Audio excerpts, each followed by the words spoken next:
So meron po tayong ano, CK2, CK Teco na face recognition and finger recognition.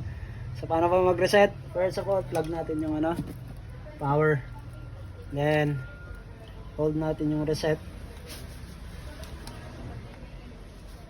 Hold natin yung reset, then bago natin i-plug yung current niya. So,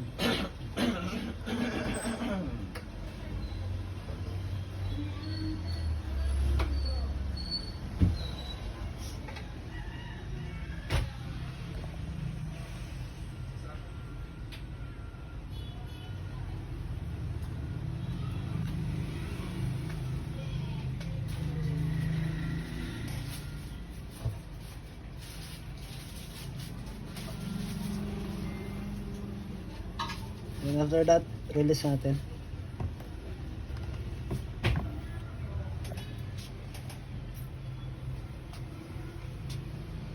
Waiting time, mga 30 seconds bago natin i-release.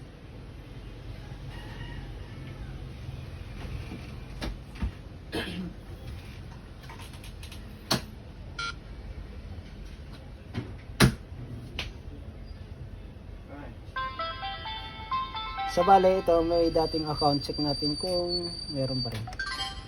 Ayan, na-reset na po siya.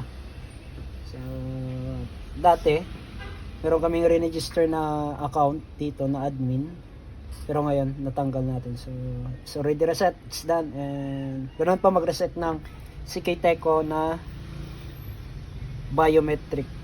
Ang model nito is MB360 na biometric. Yan. Thank you po, and sana may natutunan yung walang alam.